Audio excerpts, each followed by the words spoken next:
você? Meu nome é Maria do Piercing, sou perfuradora corporal e nessa aula eu quero te mostrar um pouco de como que funciona o trabalho de um perfurador corporal profissional, que é justamente essa minha profissão, trabalho com piercing. Primeiro, antes de tudo, seja muito bem-vinda, tá bom? Muito obrigada por você gastar um pouquinho do seu tempo aqui aprendendo comigo e é aquilo que eu digo, né? Conhecimento nunca é demais. O objetivo dessa aula é te mostrar um pouco mais sobre os materiais que a gente utiliza para fazer o piercing, para o piercing seguro de verdade acontecer. Porque assim, quando eu tava começando, eu não fazia ideia de que era tanta coisa, e é muita coisa de verdade. Meu gosto por piercing vem desde nova, desde muito novinha. Meu primeiro piercing eu fiz quando eu tinha 14, 15 anos. Na verdade, eu já fiz antes disso, quando eu era criança, eu tinha, sei lá, 8, 9, 10 anos de idade, que eu saía pra brincar na rua e voltava com o segundo furo feito. Quando eu era novinha, eu era meio inconsequente e não sabia que precisava ter tanto cuidado. Mas quando a gente é criança, adolescente, a gente realmente é um pouco inconsequente. Eu acho que isso é de todo mundo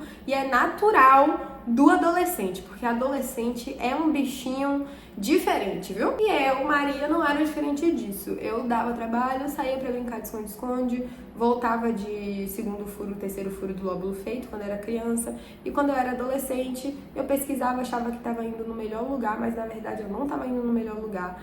Fiz meu septo, fiz minha aba nasal de um jeito totalmente errado. Hoje eu tenho conhecimento disso, mas na época eu não tinha. Eu não tinha noção de que precisava de tanto cuidado, de tanta coisa, que tinha todos esses processos para um piercing seguro acontecer e muita gente também não tem. Tem muitos profissionais por aí que não têm conhecimento e aí, no caso, como eu vivo falando, né, conhecimento nunca é demais mesmo. E também tem muitos clientes que não têm esse conhecimento de que precisa de tudo isso para um piercing seguro de verdade acontecer. E agora vamos lá que eu vou pegar os meus materiais para te mostrar o que é cada um deles e para que serve cada um deles. Essa daqui é a cubo ultrassônica, é o equipamento que faz a automatização da lavagem.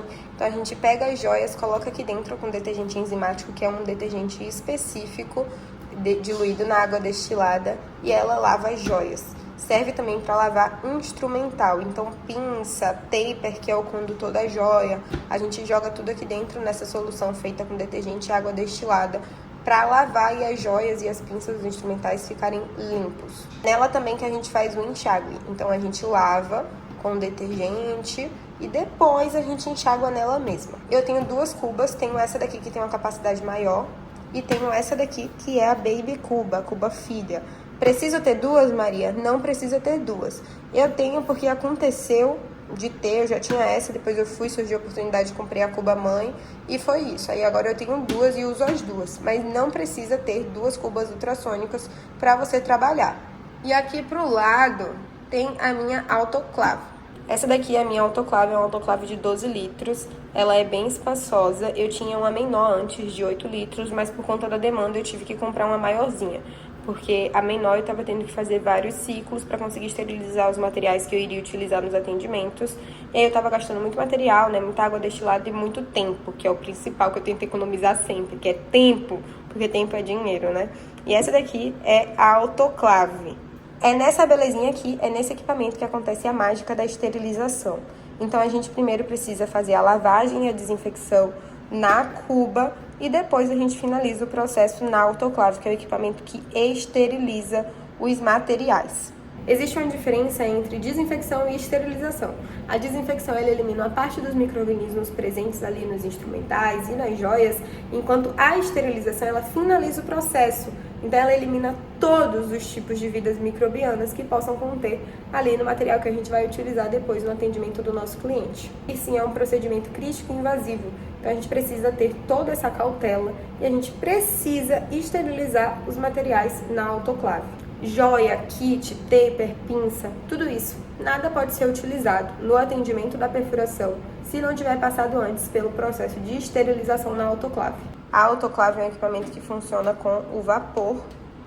Então aqui dentro tem a câmara da autoclave, que é onde a gente bota os materiais organizados. Tem duas prateleiras nessa minha autoclave. E aqui embaixo a gente tem que colocar água destilada, que é um tipo de água pura, livre de sais minerais, livre de metais pesados, livre de micro-organismos. E como o vapor, né, a esterilização ela acontece por causa do vapor, a gente precisa colocar água aqui dentro. E E a água que a gente usa é justamente essa água que é super pura, que é a água destilada. Então, o processo de esterilização na autoclave, ele funciona com vapor saturado e consiste na gente pegar um material que foi previamente desinfectado ou lavado, passou por uma limpeza prévia, a gente coloca dentro da autoclave por tempo suficiente em temperatura elevada, em contato com o vapor saturado, e ela fica aqui dentro e esteriliza. E aí só depois de passar por esse processo na autoclave que a joia, o taper, o kit de perfuração pode ser utilizado no procedimento de perfuração.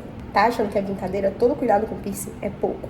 Esse daqui é o detergente enzimático, é o detergente que a gente utiliza para fazer a lavagem das joias, dos instrumentais, na cubo ultrassônica. É um detergente que ele tem a ação surfactantes, né? São 5 enzimas que atuam ali decompondo a matéria orgânica.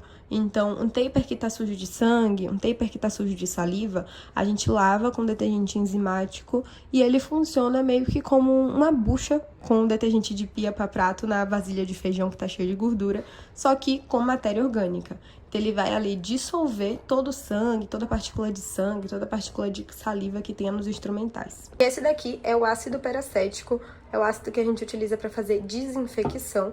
O detergente enzimático ele faz a limpeza, enquanto o ácido peracético faz a desinfecção. O ácido peracético a gente utiliza para fazer a desinfecção de superfícies, então maca, bancada, interruptores, da própria autoclave também, da própria cuba, e a gente usa ele também para fazer a desinfecção dos instrumentais.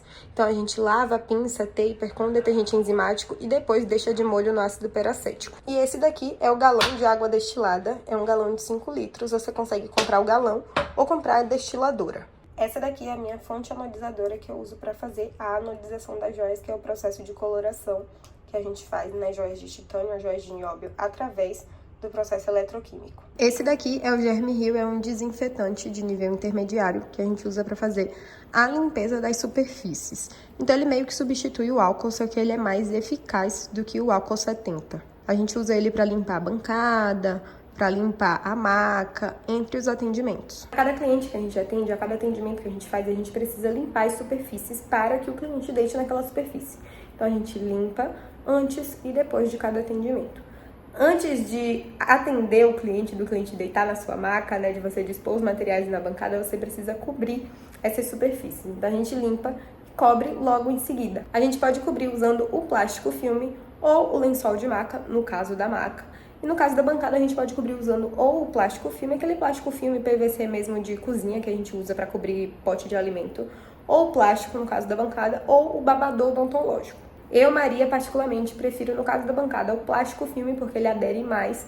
E no caso da maca, eu prefiro o lençol de maca porque ele é muito mais prático. É como se fosse uma touca de cabelo gigante, só que pra maca. Quando a gente vai atender, a gente precisa se paramentar. Eu uso máscara, touca e o avental descartável. Todos esses EPIs, que é o equipamento de proteção individual, como o próprio nome diz, ele é individual. Então, a gente usa e troca a cada atendimento. Então, o cliente chegou, você vai se paramentar depois de lavar as mãos. E quando o cliente sair do estúdio, finalizar o seu atendimento, você joga tudo isso fora. E para fazer um novo atendimento, você tem que colocar tudo novo. Touca, máscara e o avental. Vou colocar, inclusive, um videozinho meu aqui, me paramentando, para você ver como é que fica. Então, a cada atendimento, você se paramenta e joga tudo fora depois e se paramenta para um novo atendimento com novos EPIs. Essa daqui é a luva de procedimento, é a luva de caixinha. A luva de caixinha tem 3 tipos diferentes. Tem essa daqui, que é a nitrílica, que são aquelas luvas que são coloridas, tá vendo? Tem a luva também de látex, que é a luva branca, que é a mais comum. E tem a luva transparente, que é a luva de vinil. A que eu mais gosto é a luva de látex. Essa daqui é a nitrílica, mas eu não curto muito ela não, porque ela não estica tanto. Eu só comprei porque a de látex tinha esgotado no fornecedor. Mas elas 3 possuem a mesma função. Porém, tem quem goste dessa, tem quem goste da de vinil e tem quem goste da de látex. A minha preferida é a de látex, mas isso é muito pessoal, vale o teste. Essa luva de procedimento a gente utiliza para fazer os procedimentos que acontecem antes da perfuração. A luva de caixinha não é usada no furo em si, então nada de fazer piercing com luva de caixinha. Se você já passou pela experiência de fazer uma perfuração e usar uma luva coloridinha dessa em você para fazer o seu piercing, sinto muito, mas você caiu numa furada. A luva de caixinha ela não pode ser utilizada na perfuração porque ela não é esterilizada. ela fica na caixinha, fica assim aberta, que nem tá aqui. E aí não pode ser utilizada no procedimento crítico invasivo. A gente utiliza ela nos processos que acontecem antes do piercing acontecer. Para limpar as superfícies, para cobrir as superfícies, para montar a bancada, que pode usar também, para fazer a lavagem das joias antes da perfuração, para fazer a montagem dos kits antes da perfuração. Então são nesses momentos que você vai utilizar a luva de procedimento. No furo em si é um outro tipo de luva, que é justamente a luva estéreo. Luva estéreo ou luva cirúrgica, você pode chamar como você quiser, ela é conhecida pelos dois nomes. Prazer, luva estéreo, caso você não me conheça. Essa luva estéreo, ela já vem esterilizada, por isso que ela tem esse nome. E ela é chamada de luva cirúrgica também, porque é a mesma luva que médicos utilizam em cirurgias. Justamente por conta do piercing ser um procedimento crítico invasivo, no momento da perfuração a gente utiliza a luva estéreo e não um outro tipo de luva. Eu, particularmente, uso 2 pares de luvas por atendimento. Uso uma luva estéreo para a limpeza da pele, né, a antisepsia da pele e marcação. Depois eu descarto tudo, abro um novo par de luva estéreo e uso para fazer a perfuração. Esse é o meu padrão de atendimento. Tudo estéreo, inclusive a luva da antisepsia e da marcação. Mas esse não é o padrão de todo mundo. Você vai encontrar por aí profissionais que usam a luva de caixinha para fazer a limpeza da pele e a marcação antes do furo. E não tá errado. Porém, esse jeito com a luva estéreo é um jeito melhor de ser feito e justamente por isso que eu prefiro fazer dessa forma.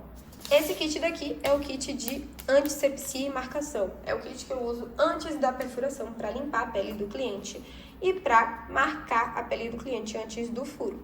Ele é pessoal, a quantidade de material que vai nele, mas no meu vai 2 gases, 1 cotonete e 1 palito. Gaze e cotonete para fazer a limpeza, a antisepsia da pele que vai ser perfurada e o palito para fazer a marcaçãozinha com a violeta. No grau cirúrgico, que é esse envelope, ele vem com um indicador, que é o indicador de processo. Esse indicador, ele fica rosa ou verde antes de entrar na autoclave e quando passa por um ciclo de esterilização, ele muda de cor e fica escuro, que nem esse daqui está. Esse kit está esterilizado. No kit de perfuração, que você vai ver logo a seguir, eu coloco um indicador químico também dentro do pacote, mas no próprio envelope já vem com o indicador de processo. Esse daqui é o kit de perfuração, é o kit que a gente usa para fazer a perfuração na pele do cliente, né? Para fazer o furo em si, o piercing em si. Nesse kit, ele não vem pronto, bonitinho assim, a gente que monta, tá bom? Esse envelope se chama grau cirúrgico, envelope grau cirúrgico. É um envelope que aguenta a temperatura e tolera a passagem de vapor. O vapor consegue passar pelo papel e penetrar os materiais que estão aqui dentro para que a esterilização seja feita. Nesse kit, ele é muito pessoal, a quantidade de cada material varia de acordo com o gosto de cada profissional e necessidade de cada profissional, mas no meu kit o que vai? Vai um campo cirúrgico, que é esse tecido que está aqui no fundo, que é o SMS, que funciona como uma barreira de proteção na pele do cliente, para a gente não tocar em uma área que não foi descontaminada, limpa antes. Vai 2 gases, 2 cotonetes, um palito e um indicador químico. Esse indicador químico é um indicador de esterilização. Pode ser o classe 4, 5 ou 6. Nesse caso aqui eu estou usando o classe 4, mas geralmente eu uso o classe 5. É um indicador que ele mede os parâmetros da autoclave. Ele entra azul ou rosa na autoclave e quando passa por um ciclo de esterilização ele muda de cor e fica escuro. Esse é o kit de perfuração, é o kit que eu uso para fazer a perfuração.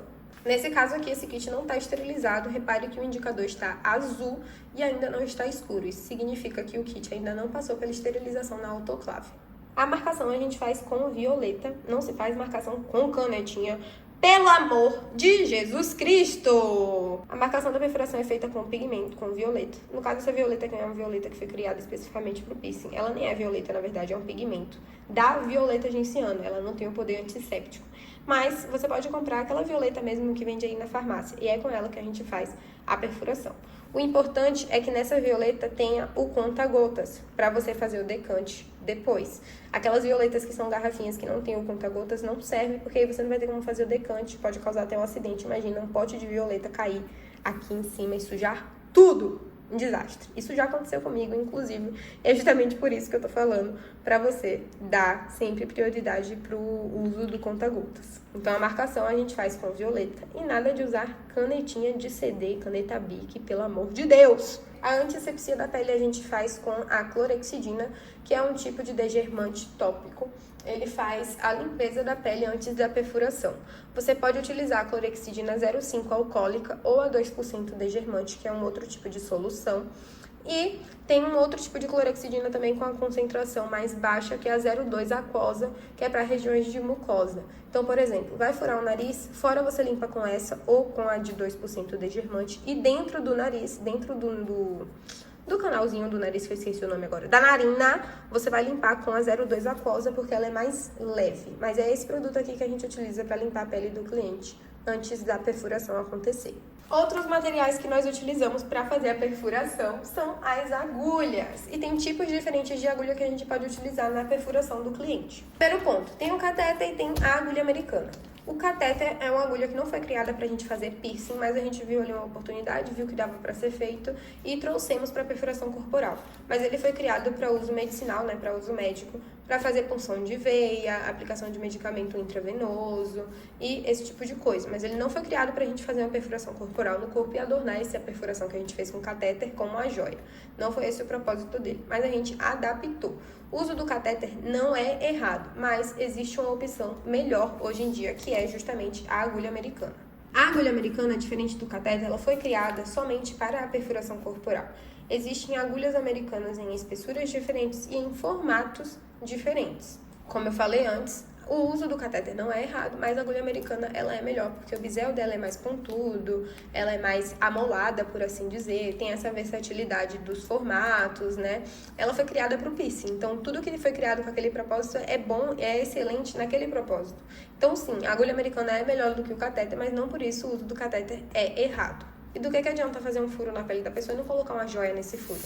Essa daqui é a joia que também é estéril, sempre esterilizada. Então, toda joia que a gente vai utilizar na pele do cliente precisa passar pela lavagem com detergente, enxágue com água destilada na cuba ultrassônica, passar pela secagem manual, embalagem e depois ela vai para a autoclave. Somente depois de passar por todos esses processos que a joia pode ser utilizada na perfuração ali, ancorada no corpo do cliente.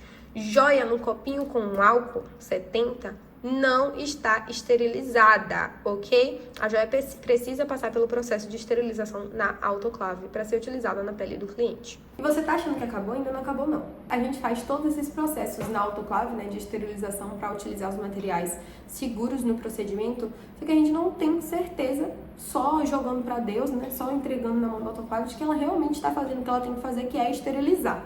Então, a gente precisa fazer alguns testes, inclusive os indicadores que vão nos envelopes, né, nos kits, são alguns desses testes, mas tem um outro teste que a gente precisa fazer para se certificar de que a autoclave está fazendo o que ela tem que fazer, que é esterilizar e matar todo tipo de micro-organismo. Então, esse teste é teste biológico, ele é feito com essas ampolinhas aqui, que são ampolas que possuem micro-organismos vivos dentro dela.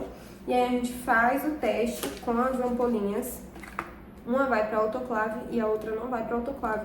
E o resultado que a gente quer é o roxo e amarelo. Isso significa que os micro-organismos que estavam na ampola que foi para a autoclave morreram, enquanto os micro-organismos que estavam na ampola que não foi para a autoclave conseguiram se reproduzir. Esses testes, eles ficam ancorados, né, incubados nessa mini incubadora, que é um equipamento que foi feito somente para incubar os testes biológicos.